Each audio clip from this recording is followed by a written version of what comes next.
Bitawan mo ako! Ganito, usapan natin ito. Ba't ka makaalis? Ba't ka maglalayas? Umalis ka sa harapan ko! Umalis ka sa harapan ko! Sandali lang! Sandali! Goryo! Oy! Badong! Benjo, ano to? Pigilan mo nga to. Problema nyo. Uy! Ano pa papalikan ko dun sa bahay na yun? Ay, wala naman akong lugar dun sa pamilya na yun eh! Ano pang silbi ko? Ha? Anong silbi ko? Sabihin mo! Ano? Lagi ako pinapagalitan! Ikaw, lagi mo ako pinagsasabihan! Ano na gagawin mo? Babalik ka sa tatay mong demonyo? Bakit gusto mong mamatay? Gusto mong mamatay? Pakinig ka mabuti sa akin, ngayon ko lang sasabihin sa'yo to Ang gusto lang ni Lola, matuto kang rumispeto. Para respetuhin ka ng iba. O sige, nandoon na ako. Palaging bukang bibig ni Lola si Lolong. Masisisi ba natin siya mabait yung tao, tol? Diba? Palagi man napapabasag ulo, hindi maiwasan yun eh. Pero kasi yun, marunong rumispeto ng tao yun. At ang importante, hindi niya binabasto si Lola. Kahit ito mo rito kay Goryo, sabihin mo sa kanya. Benjo, ang totoo niyan, si Lolong at Lola Gracia ang dahilan kung ba't ako nagpakatino. At totoong sinasabi nila, naging maayos ang buhay ko.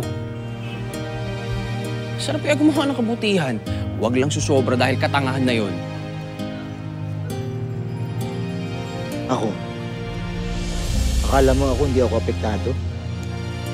Eh, maya't mayroon naman akong kinukumpara ni Lola kay Lolong Pero naiintindihan ko siya. Parang nangyayari sa amin ito ni Goryo. Gusto kong subukang maging mapagpatawad, gusto kong subukang maging mabuti kasi nagiging inspirasyon ko si Lolong, nakikita ko yung balik na swerte sa kanya Gusto ko rin yun. Gusto ko rin makita mo yun, tol.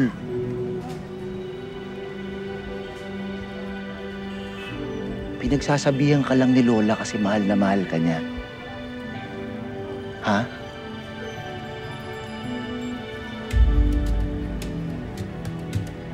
Kaya halika na. Halika tayo doon. Huwag nalaman pa ni Lola to, baka atakin ulit sa puso yun Ano? Anong atakin sa puso? Natake siya dati sa puso nung nawala ka. Natake siya sa sobrang nervyos. Bakit mo na sinabi sa akin? Bakit hindi mo sinabi sa akin? Ayaw niyang malaman mo Kasi ayaw niyang mag-alala ka, bata ka pa noon, hindi mo maiintindihan. Pero na, ikaw naman Kilalang kilala kita. Alam ko, ayaw mo na umuwi sa tatay mo. Ano? Laki-laking tao nito, masyadong matampuhin. Okay na ha? Aray. Sorry. Jo, masyado kang pabigla naman yun. Ay nako.